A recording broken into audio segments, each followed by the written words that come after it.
folks, well, these Panthers are a problem, and we told you it would be. Are they too much? Is this series over? We still have hope? I don't know. We're going to break it all down for you right here on the OZone.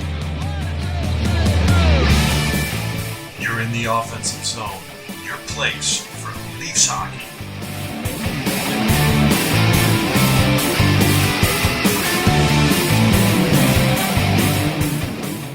Hey folks, welcome to the OZone. That's Coach, that's KD, and I'm the Devo. And we're here to talk all things Leafs. I'm coming to you from the HQ in sunny Toronto, downtown Toronto. Coach, what time zone are you in?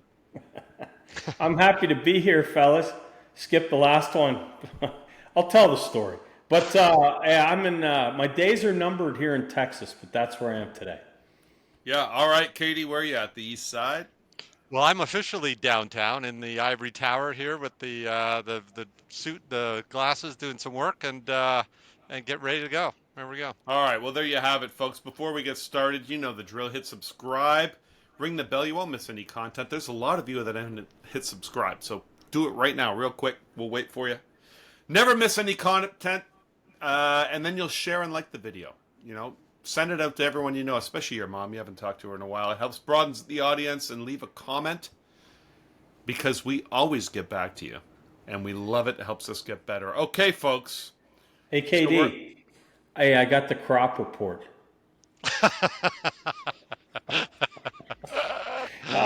So that's for trading places, folks. Google it, you young people. Dukes. From Beaks. I thought it was going to be WKRP, and you were going to give the hog report.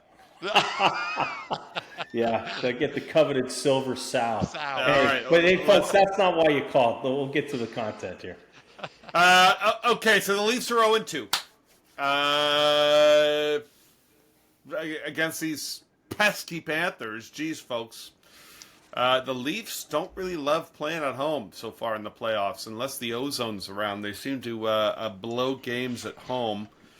What's your take on the series so far, KD? What are you thinking? Well, I mean, last series we were probably fortunate to get the bounces and the better goaltending, and we won the games that maybe we should have lost, and it's been sort of flipped on its head here. We probably could be up 2-0 or at least 1-1, and we're down. Or the Leafs are down, and you know, I wouldn't say playing great. It's certainly a different style, and you know, I think it's a real test for the Leafs to play some structure. Florida doesn't seem to have any. They play almost frantic style, and I think you can get caught up in it, and I think you can make really bad mistakes. And I think that's been the difference in the series so far. We've seen some bonehead plays, whether it's, you know, stay-at-home solid defenseman like Jake McCabe, game one pinching all over the place and getting himself into bad spots, or just people trying to do too much with the puck in their own end, and just getting caught up. So I don't think they're playing terrible, but you know, it seems like their mistakes are ending up in the back of the net. So it's something they got to take out. Yeah, there's no question about that. The mistakes are ending up costing them a lot. Coach, what do you think so far in this series? What's been the thing that stands out to you the most? Yeah, there's lots. You know, coming out of that Tampa series, I genuinely did not know how to react. You know, it's been so long. We kid around, Leafs 19 years, all that stuff. But the way we actually won a series, and in the fashion we won it, you know, you're waiting for the other shoe to drop as a Leaf fan all the time. How are we going to find a way to lose this game? Then we win 3 we shouldn't have. Yep. Well, this series is a good reminder that playoff hockey is really tight. If you take your foot off the gas, even for a second, or in this case, like 37 seconds, 2 shifts, and turn it over at your blue line, bad things can happen. Yeah. That second game could have gone either way. And during the regular season, it goes to the Leafs' way a lot of the time. But in the playoffs, no matter who you are, 1 through 16, it could go either way. I'm just so accustomed to it not going our way, and then it turns around that now I'm thinking, oh, we're coming back. We're winning this. Did you see what happened against Tampa? But the fact remains, hey, Florida's good. And last year, they were really good, right? And then they made some changes. It took them a while to find their way. But that's a really solid team. By no means are they they were the 16th seed, but they were playing playoff hockey for a while. Yep. I'll also say this. What do I think? So I was in Europe this week. It was an inopportune time to be a Leaf fan and not be in in North America. That game one, I watched it. It started at 1 a.m. Germany time. So predictably, as a result, I missed our prediction pod because I fell asleep. My apologies, folks. I would have called the 4-1 win Matthew scores, but if you're a subscriber, you already know that. So I say that every time. So that was tough. But hey, I'm in Paddington Station yesterday in London, and I got this hat on. And this guy walks up to me and he goes, "Hey, tough loss in game one. Hey, we'll get him tonight." Like, holy shit. Like, we're everywhere, guys. We are everywhere. Leaf fans are everywhere. So I'll just say I don't think we're out of the series, but, man, we got to win 4 of the next 5. It's a real challenge. Yeah, it's going to be tricky. It's going to be tricky. It's a lot of. This is a tough team. I think KD, you mentioned that a lot of mistakes are ending up in the back of the net. I think that's true. We saw some fantastic goaltending from Samsonov in both the first 2 games, but my goodness, that we've also seen a couple of real softies get past him, and they add up in these tight games that are wide open. We, at least I in particular, was very adamant against Tampa that the Leafs' answer to success was going to be skating, and as it turned out,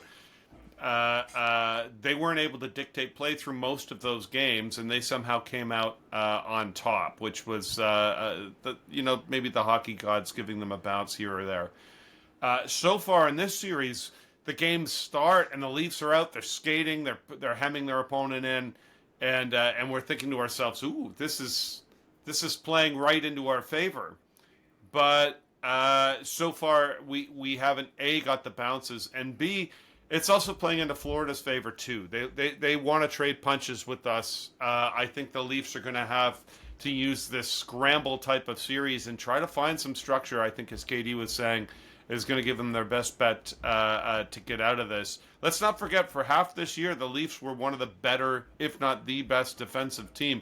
And it wasn't because of the guys on the back end. It was because their forwards were all playing really tight, good stick hockey. And we haven't seen that yet so far in this series. Moving forward, guys, and I'll start with you, Coach. What do you think needs to change in order for the Leafs to have some success, or is it really just a flip of the coin? Like maybe if the series goes on, they'll get a couple of bounces. What do you think here? Yeah, I would hope it evens out. I mean, or we're on the plus side because we've been on the minus side of the bounces for 19 years, as we know. But so I can tell you what I don't think needs to change. You just mentioned Samsonov. I think he's playing as good or better than we could have expected him to. I agree with that. Vasilevsky's not the best goaltender on the planet. He was the best player, I thought, in game one for the Leafs. Yep. A couple soft ones. I tell you what, if we're hypercritical of Bobrovsky, who's been great for 2 games, that first goal Kerfoot scored, that's a bad rebound. So, you can always pick at stuff, right? But he's giving us goaltending good enough to win. And as I was saying on our text yesterday, there's not a goalie in the organization here with Toronto that you could consistently say, hey, we could win 1-0 or 2-1. It could happen in a game. But you got to score. So what needs to change is we got to score. And I don't think all those goals are on Samsonov either. I actually think when Liljegren came in Game 7 or Game 6, last game against Tampa, that pair, the third pair, solidified, and they were really good in Game 1 too. Not so good last night. I wonder if Gio was banged up. So he's not super quick either. And speaking from a beer league guy, he's not real quick. You can still be effective. But something's not right there, guys. I wonder if maybe we swap him out for a game. I know Woodbridge. Send your letters. I get it. But Woodbridge's not going to like this. But much of Caledon East won't like it either. But everyone loves Giordano. But I mean, maybe Gustafson, he can move, and it's not nearly as physical a series or as Tampa in terms of getting hemmed in. Like Lilligren's been able to move a bit. Bad turnover in the first goal. But so maybe Gustafson could play. But and then you'd say, well, the power play's got to click. Man, that power play sequence, that 25 seconds leading to O'Reilly's goal, it was awesome. So I think the power plays look very dangerous. So I think it's been okay. They're just not scoring. I think they're gaining the zone. They've got offensive zone time. They're there. It's just hasn't gone in the net. Yeah. You know? Just got to score. So didn't get any bounces. Hit a bunch of iron last night. You know, a couple of those are an inch lower, an inch to the side. We get some goals. I hope it's going to come. I hope it does. But I don't know. And it's funny. Like, I'm not pissed. Like I would, if we were down 2-0 to Tampa, I would be steaming. I was steaming down 1-0. We win that series. I'm kind of calm, I can't decide whether if we lose to Florida here, it's been a successful playoff run or not. Like on the one hand, we got the exercise those demons. On the other hand, it's right there for us. It's right there. Playing the worst seed. Colorado's already out too. I don't know. I'm not sure how to feel. Yeah, I agree with you, Coach. I'm not as perhaps I'd say emotionally invested so far in this series yet, but at the same time, like, come on, guys. Like, you can say, sure, Boston's out, so this takes a psychological edge, but the better team won that last series. Florida was the better team. They played them 7. It wasn't like a fluke. Florida beat them. Now, you can make the same argument against Toronto, against Tampa. Toronto wasn't the better team in most of those games, and we got out of that. I think most would say on paper we're the better team, but so be it. Florida was a juggernaut last year. They blew it up. They coalesced late in the year, and they're coming on. Yeah. So let's not forget this team actually was a juggernaut, and a bunch of guys are getting hot at the right time of year, especially when you look at the Montour. So this is not like, oh, it's an 8 seed. It should be a walk in the park. We got lucky that they beat Boston. We're playing the best team in front of us, and this team's given us a hell of a hard time. The odds are that we're not going to get out of this series at this point. We're down 2, so something's got to change real quick, or it's going to be a quick series. KD, what needs to change real quick for this not to be a really short series? Yeah, I mean, maybe you push Bobrovsky off the curb and get Leon in there. He's been good. I mean, this is going to come down to, I think, scoring more goals. It's an open series. There's lots of mistakes out there. It's played at a frantic pace. Game management's really important. Again, I mentioned Jake McCabe. Deciding when to make your pinch, deciding when to make that pass in your own end, and when just to dump it. That's something that the hockey IQ's got to move in. But it might come down to the goaltending. Like Bobrovsky, even though I thought the game 1 was a coin flip, Bobrovsky's saves against average was off the charts, and it was again last night. He's making the big save when the team needs it. We've hit the post, or Leafs have hit the post a bunch of times in that game too. I don't think we're going to run into a team that's going to strangle the Leafs out now. It's still going to be a wide open Florida team. There's going to be lots of opportunities to win these games. You could potentially win 4 in a row. Might be hard, but you can do it. The key is you want to be playing good hockey. So let's go back to trying to play 60 minutes, not make the really bad mistake, like not have the really terrible pinch or the really bad giveaway in your end. Just play. There's going to be lots of little mistakes. Let's not make the big mistake. Play really hard, go hard to the net, and things can happen. I do think one of the big guys, and we saw the second half of the second game, and we have not seen him to this point, is William Nylander. Yeah. This is the type of series that he can thrive in. It's not a trap series. There's lots of open ice. There's lots of one-on-one battles, and him getting opportunities to go to the net. He could be the difference maker. He almost was last game. He needs to find the back of the net, and if you get someone like that really hot, it can definitely put a lot of pressure on Florida to keep up. Yeah, that's a great point, and I thought I'm glad you pointed it out. He had a great I thought a great second half of the game. Nothing went in for him. He seemed a bit snake bit, but we'll see what happens there, Coach. I want to ask you a question because I know you've been critical of him at times over the last certainly year and a half with respect to Keefe. The Leafs' home record has not necessarily been that strong in these playoffs. They've done better on the road, really, and that's when you're not at you don't have the coaching whip, or as it were, the last change. So, do you think that there's a potential here that they're outsmarting themselves a little bit in this postseason so far, or am I making a mountain out of a molehill even with this question? Yeah, it could be. Yes, it very well could be. They asked Keefe that exact question after Game 2, and he didn't really have a good answer for it. He does know nobody, and it's hard to say. What's he going to say? I probably should try and get Matthews away from Cirelli and then whoever he's playing with it. That's a tough question for him to answer. I think from a lineup perspective, he did stick, through Game 5, which we could have closed out in Tampa at home. He did stick with that. He didn't bring Bunting back in. Stuck with it as is. The back end, Hall was struggling. Hall-Giordano pair was struggling too. So yeah, maybe we stuck with that a game too long, but it did turn out that they won, so that was okay. Katie, I want to ask you about one thing.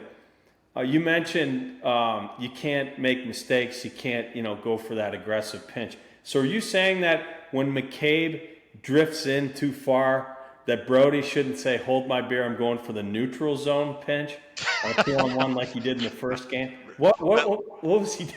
What is he doing? Even O'Reilly is like, "What are you doing?" He stopped skating. Yeah. That was just an awful goal all around. It was. Well, it was game management, though. I mean, that's with a minute left. McCabe doesn't have to go that far in. It put Brody in a terrible spot, and then Brody, unfortunately, brain farted, which he rarely does. Yeah. So that's I think where the game management aspect comes in, where it's great to make the pinches and you have to do certain things at certain times. Maybe you make the extra pass, but you have to think where are you in the game. I think in that case, Leafs had just tied it up. The crowd was rocking. They had lots of momentum, and he got swept up, and he went for too much. If he'd just done nothing, the period ends 2-2 going into the third period. You got all the mo, and you got to be smart sometimes. Sometimes discretion is the better part of valor, right? And I think you. Is that too much? Is that Maya Angelou? Who said that? Did she say that on Oprah? Gene Hackman in Vietnam. So I think they just you want to be aggressive and you want to gain that momentum. And I think they just need to be a little bit smarter about it and get the one thing. So that's, I don't know that that's coaching, right? And I don't know that that's home versus away. That's just sort of like they want to be aggressive, but sometimes you get too aggressive. Here's one other thing, though, Katie, and this I think is coaching-wise. I don't know if it's home and away, but we noticed that against Tampa, right, there weren't any short passes to get out of the zone. It was all extending. Yeah. It feels like they're getting back to that. And I think that's not, that's systemic. Yeah. It's not guys trying to do too much. I think they're coached to be there. And I think that's a mistake. And it's fair to say you think the same thing, right? Absolutely. Absolutely. Actually, one thing that Florida does when they do have the lead, especially late, they do have structure and they put their D on top of everyone. So at that point, you can't be deep anymore. I understand sometimes the long stretch pass at times, but when you have both wingers leaving the zone, and actually when you look at those plays where McCabe first lost it and then Nylander lost it and they end up scoring, I guess the second goal, all you had were two other wingers with their backs. They were already at the other team's blue line. There was no support for McCabe. Yeah, but that's the thing. I mean, even if you want, and Florida's been doing this a lot. They love the flip pass. Like they love the flip pass, but you don't have to blow both wingers to make that work. One's enough, right? All you're trying to do is peel the guy's back. It helps you break out the puck anyways if it's not there. If both wingers are blowing the zone, you're kind of you're you're screwed. The flip pass is a little different too. The flip pass is up; it doesn't get intercepted until it's out of the zone. When you Well, try to make a large unless stretch pass, it unless can get you're picked off. Matthews and Marner throws it backwards to you Yeah, in your own zone in your feet, and then you flip it right into the guy's chest, yeah, and then they score. Yeah, that was tough. Just try not to hit the guy in the chest with your flip pass. There you go, Keith. That one's for free. yeah. Okay, so Leaf fans, we're gonna do this little bit for you. We're the Ozone is we're always on the same page when it comes to the Leafs, but we don't always agree on a lot of things. I'm gonna get into something here. Twitter's a bit of a Twitter with respect to what happened in the last game, Game 2, and some of the antics of Sam Bennett. I'm gonna run some clips as I'm going over this, but. I know for sure my compatriots don't necessarily share my opinion on this, but I'm going to run some video with Bennett on Nyes here. So Nyes comes in on the forecheck, has not touched the puck. Bennett feels him. He backs up. He clotheslines Nyes. He takes him into the boards. Nope, Nyes has still never touched the puck. Once he hits the boards, the puck is gone. Plays over right. Nope. Headlock. Slew foot. Slams his head down to the ice. Here it is. I'm showing it from multiple angles. There's no call, no penalty. Player hurt. Ultimately leaves the game. Sounds like now he might be done for the series. Later in the same game, I'm going to show this. Cross-check to the head on Bunting, then to the back. This is footage that the league is looking at. This player has been suspended. Bennett's been suspended multiple times. Earlier in this year for 3 games for headhunting. I'm also showing the Bunting hit here on Cernak from last series. Bunting senses contact, initiates, engages, never really sees Cernak. It's unfortunate Cernak gets hurt. Bunting, 10-minute misconduct, which ultimately was the final nail in the coffin for the Leafs in that game. They lose the game on. You can't come back from that. But also, he gets suspended for 3 games. Bennett, no penalty on the nice play. Hard to see in the game, so I can understand that. It doesn't affect the game, other than the fact that the Leafs lose a guy for the rest of the series. Same player does a heinous thing in the same game with intent, $5,000 fine, no games. I don't see it. I don't get it. Mike, sounds like you're on the fence on this one. I thought Bunting should have been suspended. Not 3 games. He was a first-time offender, unlike Bennett, who's been a multi-game offender. I don't see it. I can't reconcile it, guys. I don't see it as being any different between what Bunting did, and I don't see it as a nothing burger. Coach, I'll leave it with you. Is it a nothing burger? Well, Bunting should have been suspended. 3 games was too many, especially given that there's a ratio, right? There's, a playoff game is worth a certain amount of regular season games. And that's a really long regular season suspension. It was never been suspended before, too. Yeah, that's true. Before. It's supposed to be history taken into it, but he did leave his feet, elbowed the guy in the head. So I thought that was a suspension. The cross check to the neck should have been a suspension, just like it was. So I don't think the Bunting thing has anything to do with anything Bennett did. Two completely different contexts, actions, that kind of thing. But the cross-check to the neck was exactly the same as Matthews on it was Erasmus. Buffalo. Like that guy. Buffalo. Yeah, Rasmus Sandin. No.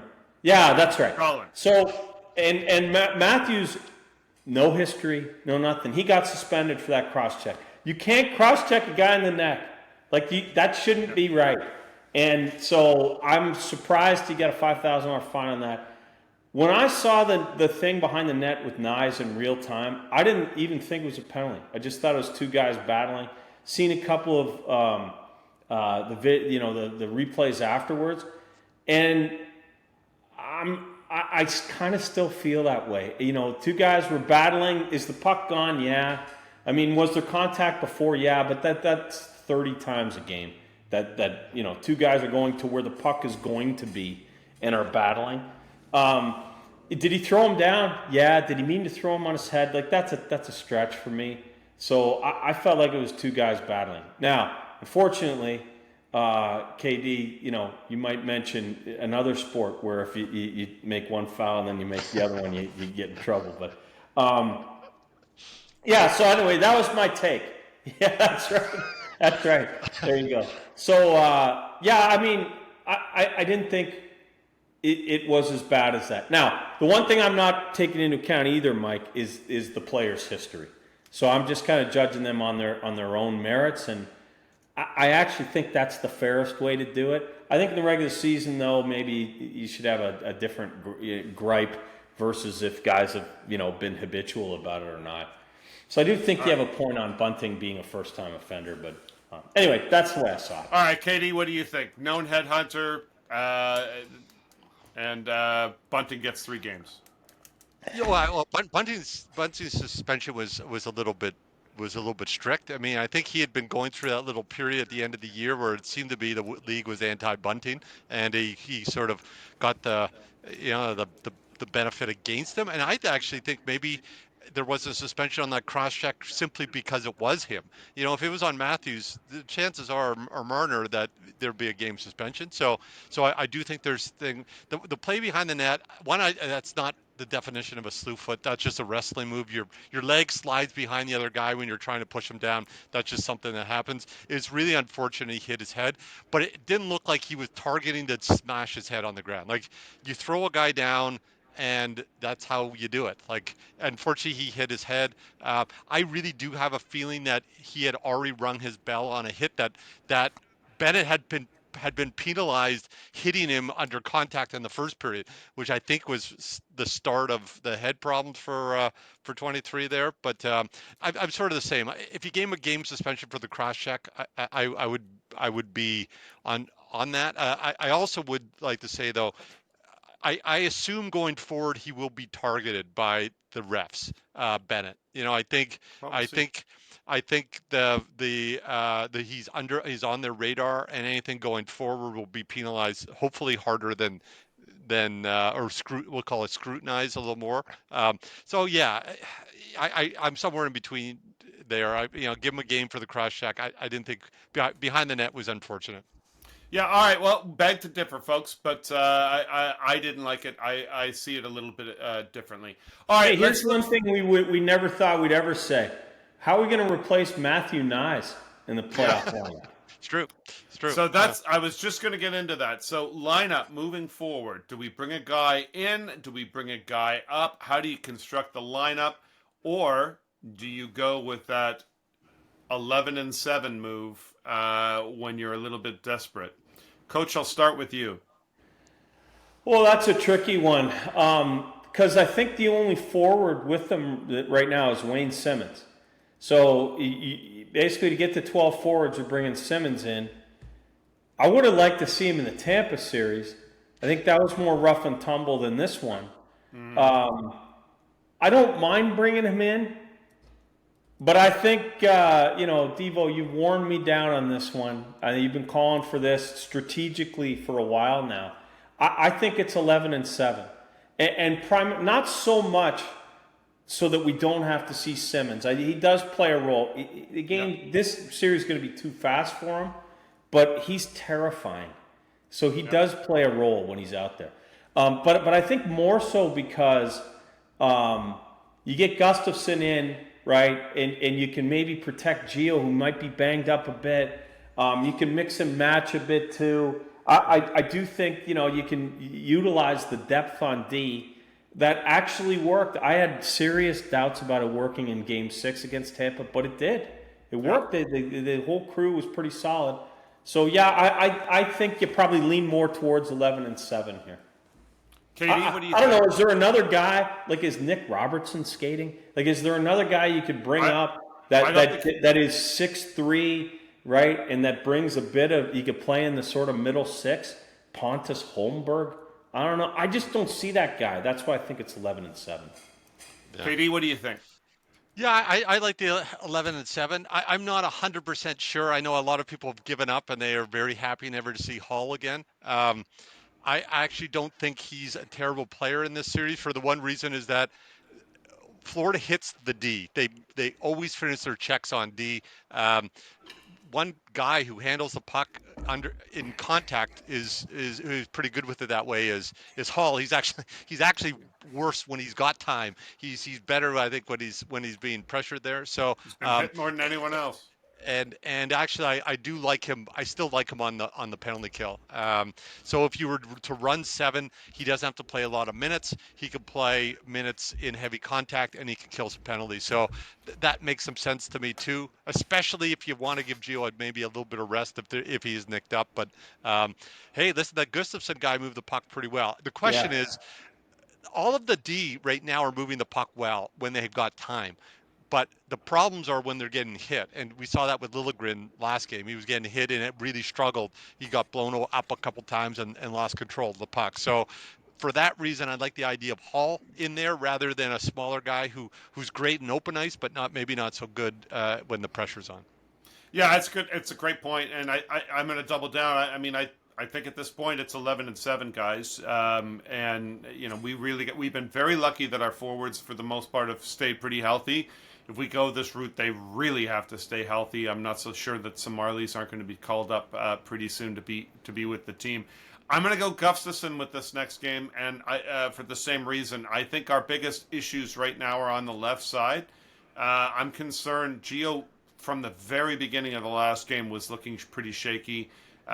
He might just need a little bit of time. And let's also remember, Gustafsson acquitted himself quite well in the Tampa series. He came in cold and actually looked okay. I was impressed. And,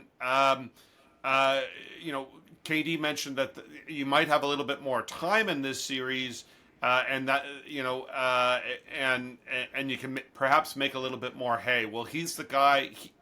I think that looks a little bit more like 44 out there when he's got the puck, and Riley has looked quite good so far in this series. So that's why I go on that route, and we'll see what happens. Hopefully, we get some better news about Knies, and he actually comes back, and we see him again in this series. Listen, we're down 2 games.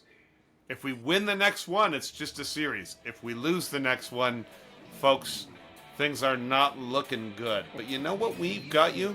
We've got you covered right here on the OZone.